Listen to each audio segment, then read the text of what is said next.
because they don't want you challenging their paradigm. If you come forward with your ideas and what you know and the things we're talking about here this weekend, you've just violated their world and their sanctity. And that is something that they just won't tolerate and will create a very difficult life for you. I got this on the internet. I don't know who to attribute it to. It's one of the most brilliant things I've ever seen. You know, the world according to Americans, America, we're number one, we're number one. Eastern and Western Europe is, you know, pussies and communists. Coffee comes from South America. We only know Australia's kangaroos. You know, the polar cap's cold. Santa, you know. This is really how most America sees things, and I'd love to give credit to wherever it came from, but it came through anonymously. You know, evildoers, bombs go here. You know, Mexico and South America, they do our laundry and lawns. You know?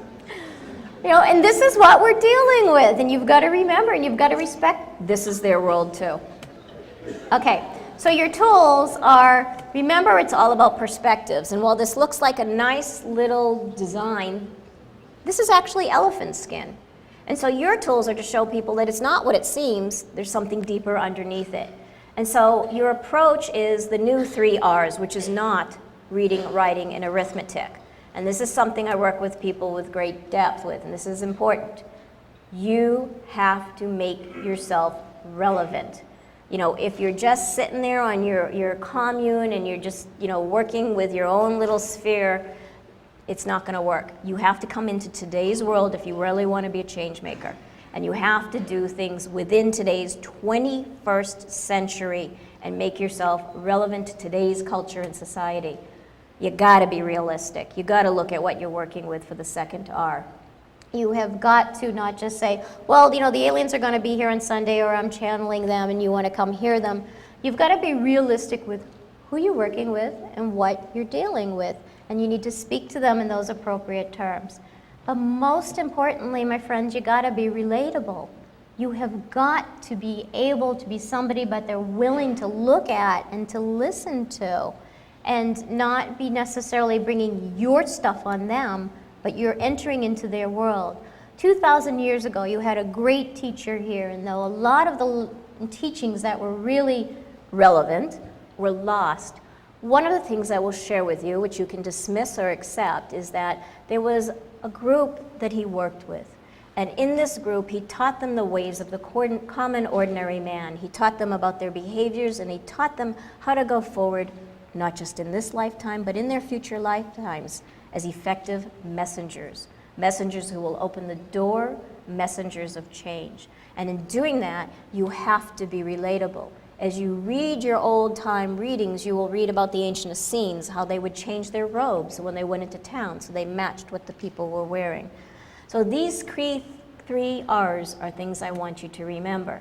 And so, you know, the change that is happening, as I heard y'all talking about it before, it's true. Enough with all the spiritual mumbo-jumbo, pal. What I'm seeking is real interchange, said the piggy bank to the guru. The change is us. When we change, everything changes. And it starts within us, each and every one of us, and it has a great cascading effect. Now, I've got to say this before I finish up.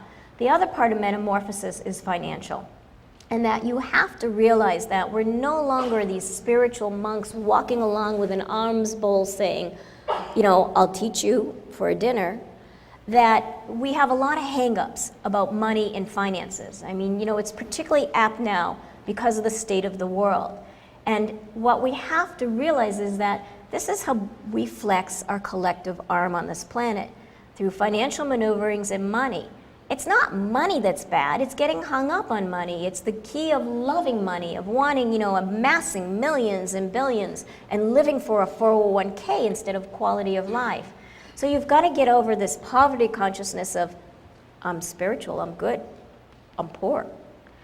What is important for us is to be independent, functioning members of society, moving society forward. So it's the love of money, not getting caught up in it, but it is a critical tool for us to become financially aware and not have a hang-up if somebody wants to pay you for your services and that you have a right to earn a living. Okay, so it's down to spiritual economics, and what I want to show you is that it's no longer where we just used to be the wizard in the woods is what we were looking for this magic change. is that this is the everyday change